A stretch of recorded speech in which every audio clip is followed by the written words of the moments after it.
So today's topic that I want to talk to you about, I was doing my moving meditation today, and the gym is closed, so I couldn't do my swim on Monday mornings like I normally do. So I just got down and I just did a lot of like yoga and Pilates stretching this morning. And I got real quiet at the end of my stretching at my moving meditation and just kind of started talking to my spirit team like I normally do. And I had an idea that this is what I wanted to talk about because I had an event happen last week. And, I always like to use the things that happen to me as metaphors and as potential teaching opportunities for you guys because it's a learning opportunity for me.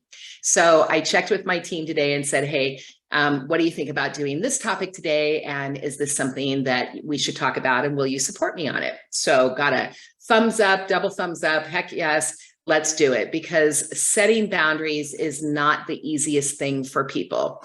And there's also a lot of confusion over what is boundaries, okay? And particularly you guys in my female women-centered community, okay? So a lot of us have grown up, we are nurturers, we take care of other people, we put ourselves at the bottom of the barrel, at the bottom of the list. And so a lot of times we let our partners and our kids and, our parents and all other people just kind of run all over our boundaries sometimes.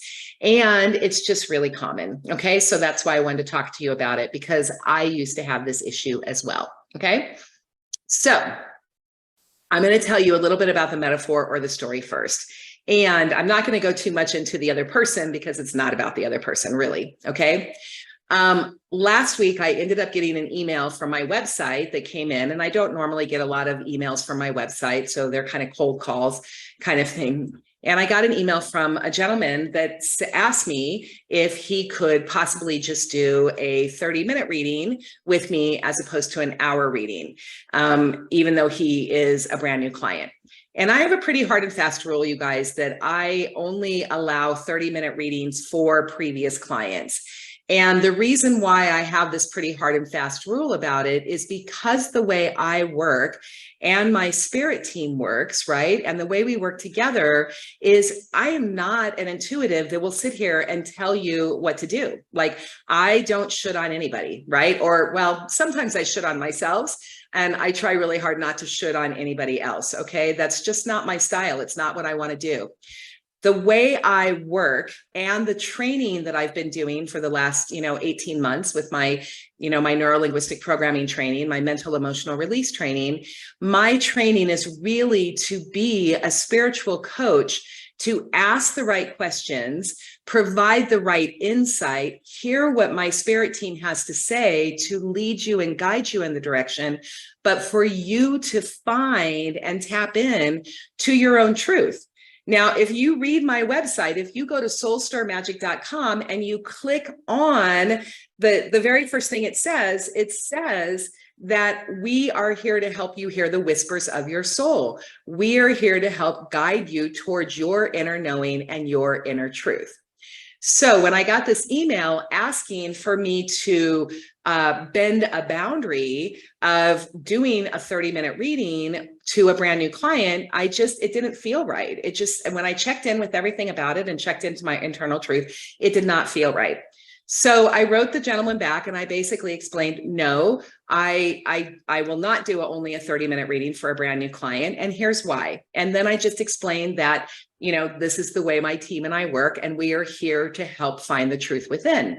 Now, he had said that he couldn't possibly sustain a whole entire hour reading because he only had one question. So, so in my attempt to be helpful, because I was really trying to be helpful, I actually said the best bet might be for him to find a psychic hotline. Now, I know people that have been successful with psychic hotlines. I know other people who have not been successful with psychic hotlines.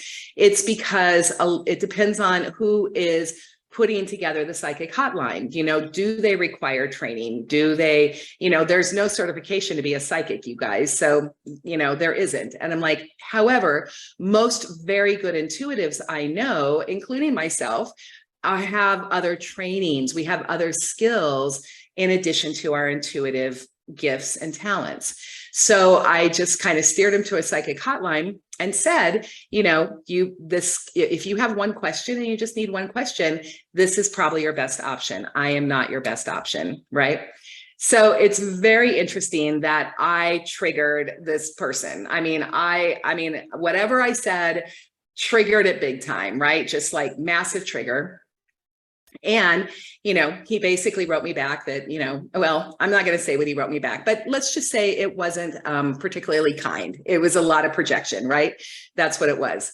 Now, in the old days of me, right, the old days before I had the trainings, before I'd done a lot of the deep release work, I was a people pleaser, right? Because I wasn't so confident about myself. And so one of the traits of not being so confident of yourself is that you will be a people pleaser, or you'll over explain yourselves, or, you will bend over backwards to try to make somebody happy, or defend yourself to try to help other people see the way you're coming from. So, those are all coping strategies. Those are all things that we learned as children in order to cope with whatever was going on. Okay. So I used to be a major people pleaser, and I would have taken that response really, really, really hard. Like, that would have been like, oh my gosh, what did I say? What did I do wrong? How did I not, oh, I hope he doesn't like, it's not going to like me now, or whatever. And the cool part, so the really, really awesome part right now is that it didn't affect me that way, you guys. I have done the work. I have done the mental, emotional release work on myself during a breakthrough session where I found one of my core limiting beliefs. One of my core limiting beliefs is what I learned from childhood, what I got, a decision I made. My parents were wonderful. Don't get me wrong. They were doing the best they can with the resources they had. I somehow got the message that no matter what I did, I couldn't do it right. It was never right. It was never enough. Not that I wasn't good enough, because my mother always told me I could do anything I wanted to, but that when I did it, whatever I did was never quite enough. It was never quite perfect. No matter what I did, no matter what I tried, I couldn't quite do it right. Okay. So that led to a whole host of coping behaviors and other things, and emotional baggage, right? Because we all have emotional baggage. So when this happened to me this last week, and I set a boundary and I held a boundary, right? I have a firm policy. This is what it is. Holding my boundary, checking in with myself, knowing that I wanted to hold the boundary, right? So when I went through this process, it was a pretty amazing mirror to me on a lot of things. I have done the release work to clear the baggage. So what that meant is he was triggered by what I said, and I was not triggered by his response. Okay. So because it didn't trigger me back, I didn't get into a huff. I didn't become a frump. I didn't do a, flip him off, like whatever, I didn't have to project back on his projection of me. I was able to just very calmly, clearly look at it and be like, that's interesting. That's really, really interesting, And of course I could do a mind read, which means I could go down the road and, figure out where that guy, his background, his stuff, whatever, I could use my training like all good therapists do, right? Because I have an integrative wellness training now, and I could just go down and I could mind read whatever I want to do with that guy. And yet I decided I didn't even need to do that, because truthfully, it didn't serve me. It didn't help me in any way, shape, or form. Okay. So I just kind of went, smiled, wrote back and said, please forgive me. I was truly trying to be helpful. Have a beautiful day. And that's just how I responded back. And I felt so good responding back that way, because I did feel like it deserved a response, but it just didn't deserve a big one. And of course I got no response back after that. Okay. Anyway, that's what I wanted to talk to you about. So, again, I could look at that guy and I could go down a rabbit hole and I could think a million different things. And I just didn't need to, because I was clear and I was strong and I was confident. And I know I set my business policies for a reason. There's a very specific reason why I do what I do and what I am trying to deliver to my clients and my people. And, a brand new cold reading of 30 minutes is not going to be helpful to my clients. It's not really going to give anything they need. And I just think that it could cause more harm than good, potentially, right? Okay, so that's my metaphor. That's my story. Now, here's what I want to tell you about boundaries. And I want to just go into the teaching topic really quick, and then I'll wrap this one up and we'll get to some readings today, okay? Again, it's Labor Day, so I don't think I have a lot of people join today. There's probably going to be more watching the replay. So we may not do that many readings today, okay? Okay, so boundaries. What are boundaries? Okay, there's a lot of confusion about what boundaries are. People think, and particularly, again, women, a lot of this is cultural. It's the way we were raised. It's the way women are looked at in our society, you know, and a lot of cultures, you know, second-class citizens and other cultures, subservient. I mean, there's a lot of history that goes in there. So as women in particular, we really have been kind of taught from the get-go, you know, be nice, think about the things of the girls, right? Be nice, do the other things. What are some of the things that we're taught, you know, just like, oh, nurturing, you know, that again, as a mother, you nurture other people, you put other people before yourselves. Yes, that's true when they're little bitty babies and they need you to survive. You know, you have to get up at 2 a.m. in the morning when they're sick, or feed them, or whatever you need to do. Absolutely. You know, elderly parents, because they can no longer take care of themselves. Yes, there's reasons and times that we need to become nurturers and really take care of other people. And we also need to make sure that in the process of taking care of others, we do take care of our own hearts and we do take care of our own selves.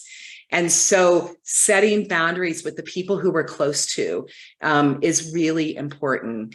And basically, a boundary is not saying, you know, yes, a boundary can be saying no, but it's not saying, no, I don't care about you. As a matter of fact, a healthy boundary is saying, no, I can't do this right now because I need to take care of me, or because this is what's important to me. And this is how it allows me to take care of you. Okay. So that's one of the things that you can do. So, you know, when you're getting all frustrated and you don't want to do something, or you're doing something out of obligation, or you're doing something because somebody else is demanding something from you at that moment, it would behoove you, honestly, to stop in the moment, take a deep breath, and really understand, is that other person's fire something that you need to stop everything that you are doing at this moment and put out?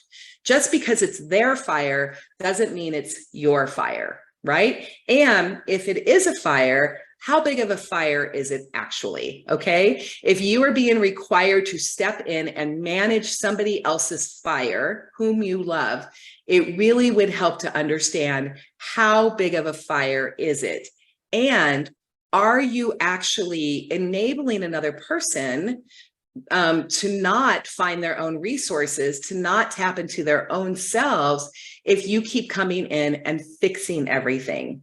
In my family, I was a great fixer, right? I mean, you gave me a problem, I could fix it. I was really, really good at it.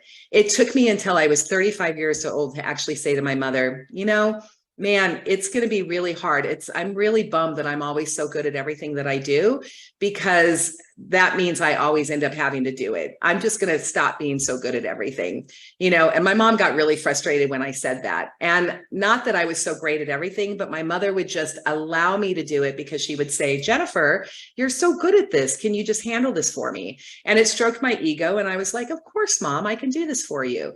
And my mother was handicapped when she had polio when she was 12. I grew up taking care of my mom in a lot of ways. So, you know, it just felt comfortable and natural. And it was nice to have my ego stroked. And yet there was not a lot of really healthy boundaries between me and my mother in the family. So I really had to learn to set healthy boundaries, and I had to learn to put myself first. Okay.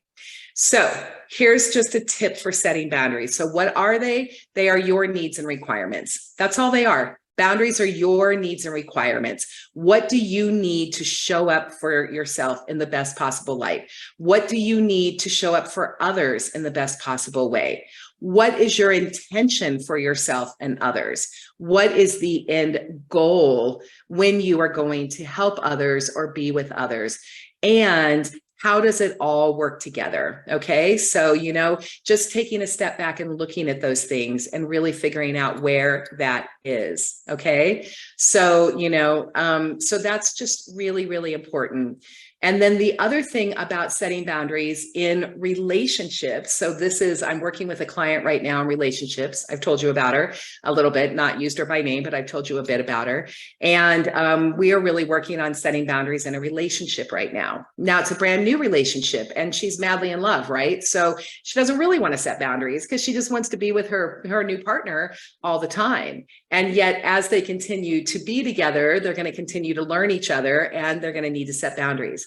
So one of the things I told her, which comes from my teacher, Dr. Matt James, who I did my training with, he taught us this and I really love it. So he was saying one of the things to do, and I'm working with my own clients and using this as well because it is such a great strategy, is, when you get together, have the discussion that says, hey, these are the things that are really important to me. Okay. This is something that helps me show up in our relationship the best way I possibly can. So when these needs and requirements of mine are met, then I can show up more fully and more happy. Okay.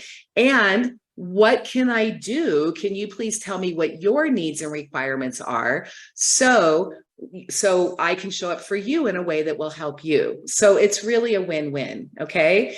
And then so that's a column, right? This is what I need. I need these things in a relationship. Like, for example, I need to feel safe, right? I need, for me, I need to be able to have quiet time. I need processing time. I need to be able to, if things get heated between us, like this example right now, if things get heated between us and we are not communicating well and we're butting heads, I need a moment to take a breath and I need to be able to walk away so I can compose myself and gather my thoughts so we can come back at it a different way. So please know that when I stop it, I'm not trying to disengage. I'm not trying to disengage from our relationship. I am trying to disengage from the energy of the moment so I can get a more clearer head, get out of my stuff so I can come back so we can work on this situation or this problem together. Okay. So that's a thing for me. That's a boundary. I need to be able to, when the energy and the emotion's running and it's getting heated, I need to be able to disengage with love and come back. Okay. So that's that column. What are the things that are really, really, really important to me? Okay. And then the next column is, what's important to me, but not an absolute, like I would like, you know what I mean? So this is like needs and requirements in one. Second column is like, I would really like, so like, here's an example. I would really like for us to have a date night once a month, like once a month. I would like to, figure out a way for the kids to go somewhere. I want to, get dressed up, or I want to, get out of my paint clothes, and I want to be able to go have fun with you. And I want us to enjoy each other's company and have fun, so that is a desire. So I have that desire. Do you have that desire too? Do you like that desire? Would that be something you would want to do as a couple? Yes. Okay, let's do that. And then on the third column is, look, this stuff really doesn't matter to me. Like, I really don't care, like, here's an example for me. I really don't care if there's dishes in the sink at the end of the night. What I do care about is that they are cleaned up by the morning. So when we start the morning, I don't have a sink full of dirty dishes. Okay. Some people really have to have the dishes cleaned and done at night before they go to bed because they need to wake up to fresh, a fresh new energy of the day. Awesome. Love that. In my situation, that doesn't matter to me. I can go to sleep with dirty dishes in the sink, right? So I would put that in the I don't care column. Now, maybe my partner is one of those where I got to have dishes because if I wake up in the morning with dishes in the sink, it just irritates me. And then I'll be like, oh, okay. So is that in your desire column or that is in your must have column? And if that's one of those, then I'll care about it. I'll figure out a way to care more about it. If it's not, if it's in the desire column or the whatever, then we'll figure out a way to move through it. Okay. So hopefully this is making sense. And this is a really amazing way to have communication with your partner. You can do this with your children. You can do this with a coworker. You really can sit down, and the frame of it to set a healthy boundary or to begin to work with people on a boundary is really to say, hey, you know what? You are important to me. This relationship that we have is important to me. I want to make sure that you are getting your needs met. I want to make sure I'm getting my needs met. But until we know what those needs are, we might be stepping on each other's toes. So let's just get together and let's, sit down for a little bit and let's talk about it. Let's be really, really open and honest and talk about, what do you need? What do you desire? And what really, really irritates the hell out of you. Okay. And then do the same. And then here's the other really important part to setting boundaries, particularly in relationships, you guys. Make sure you're doing it. Okay. Follow up with action. So if Greg were to say to me, you know what? The dishes in the sink in the middle of the night, like, I won't be able to go to sleep. So we got to figure this out. Either I need to do the dishes, or you need to do the dishes, or we need to take turns. But, after dinner, it's got to be done before we move on to whatever else we're going to do. Then of course I'd be like, oh, okay, I can see that this is really important for your health and well-being. So let's figure it out. You know what I mean? Let's take turns doing dishes, So that is a way to make sure that he feels supported and loved. I feel supported and loved, and there's a win. Okay. So if you have a coworker, and let's say you're having issues with a coworker and you need to set boundaries with a coworker, you just sit down, take a big deep breath and say, let's say you've been having some issues, right? And be like, hey, I noticed that there's some, I use the word energy. Okay. But you don't have to, I would say, look, I know there's some energy going on between us. The vibes have been a little weird. They've been a little off lately. And I've noticed that we are just not able to work together as well as we did in the past. So can we have a talk right now of what is going on? What are your expectations? What are my expectations? How can I support you? How can you support me? And how can we come together so we are both winning? Okay. So that's good. Okay. So I have a question, and I love it because I want to do that. So you are right on, Vicki. Thank you for the love and learn. And thank you for coming in with a question. So Vicki says, what if the person you want to talk to about issues and they don't want to resolve things? Now, that is a really tough one, Vicki. Okay. So particularly in your intimate relationships, in your marriage, or those kind of things, what is usually happening there is emotional baggage. Okay. Somebody has emotional baggage. You may both have emotional baggage. And what's happening is your emotional baggage is getting in the way of being able to have a shift, or to see clearly, or to do things. And that's where, I talk about when emotional baggage comes up. In the Hawaiian culture, we celebrate it, because that means that there is something unhealed within you, in your unconscious mind, that is unhealed, that is sticking in your body, that is causing dis-ease, not disease, dis-ease. It's sticking in your body, and your body wants to resolve it. Your unconscious mind wants to resolve it, because the unconscious mind preserves the body. That's one of the things it does. It has a blueprint for perfect health. And when you are having dis-ease going on your body because of trapped emotions, or emotional baggage, or old past hurts, then it is staying in your neurology, it's staying in your cells, and it is causing stress, or, disease, or those kind of things. So that is emotional baggage. And a lot of times our partners don't really want to look at their emotional baggage, or they want to say that they don't have any emotional baggage, right? This is just the way I'm in. Maybe you've heard this. Why are you always trying to change me? This is just the way I am. I don't want to change. I like the way I am. Excuse me, hang on. Right? Forgive me. Let me take a drink. Well, that is their emotional baggage talking, right? That is their unwillingness to do the work, because they are letting their gunk get in the way. And Vicki, that's at that point, that's like going head to head, that's literally like beating a dead horse. So a lot of times that you're, if your partner, if your coworker, if your other people aren't open to having the conversation, then that's how you need to find another way around it. So a new strategy, a new way of communicating, using I statements instead of you statements. A lot of times when our people don't want to talk about it, we need to go back and look at our language, because it could be, excuse me, you guys, the burp's happening. And I know that means, forgive me when that happens, it means it's time to get on to the reading. So I don't want to do a lot of this, but I'm just going to finish it up. So, where was I? I got off track there. I got a minute on that. So, the language, right? So it's one of those things where, one of the rules of NLP that I love that says, you know, the way you communicate, the response to your communication is how you are doing your communication. So really, it's time to look at your own communication. You know, if you guys are in your baggage and your stuff and your old thing that's like, well, you know what, you always do this, you know, you always do it. Watch out for those always statements, always, never, you know, those kind of things. Those statements are indication of something going on. Those are indication of emotional baggage. Okay. Also, you know, the baggage get in the way of healthy boundaries is a lot of that. So change the communication, you know, look to see if there's another way to do it, and, you know, just keep at it. And then the way I'm going to end this talk right now is that, remember, it's really difficult, right? But I've talked about this a lot. We cannot change another human being. It's not our job to, it's not anything we can do. We literally don't have that kind of control.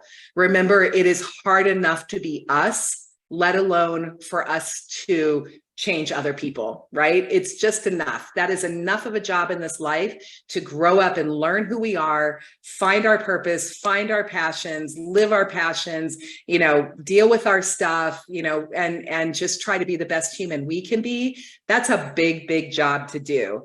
So, you know, it's really not a job you can do for anybody else. So one of the best things you can do is, if you keep going head to head with a partner, or you are not able to set a healthy boundary with a partner, you just need to work on yourself, and then work on yourself. And I guarantee you, when you change, when you start to glow, when you have that, you know, it's called the glow up, right? So you have that glow up, or you find that happiness, or your energy's changing, or something's changing, trust me, it affects your partner. And the happiness that you have from the inside rubs off on them. And watching you change is sometimes the best motivation for the people next to you to change. And, you know, and here's the other thing, sometimes they don't want to change. And then if they don't want to change, then, you know, it's back to you to figure out, you know, what is your part in that? How important is it to you? What do you need to do? That's a whole different conversation. Okay. Okay, you guys, that ended up being a longer Love and Learn talk, but I think it was an important one. I could teach whole classes on setting boundaries and doing that. You know, it's like, you know, it'll probably be a big part of my program down the road. Please know that in my coaching program, I have a creativity and change work coaching that I started, and I have space for 2 clients and 2 clients only right now as an exclusive one. We will do the work. It starts with a breakthrough session, and we will do the work. We will clear the emotional baggage, right? We will clear the gunk out of there, and then we will realign, set up values, and then we will have talks about boundaries and strategies and taking action for you to have massive change and massive results in your life. And that is the difference between me as a coach and somebody out there who maybe isn't trained in mental emotional release. Okay. Okay, you guys. Awesome. Thank you for today. I so appreciate it.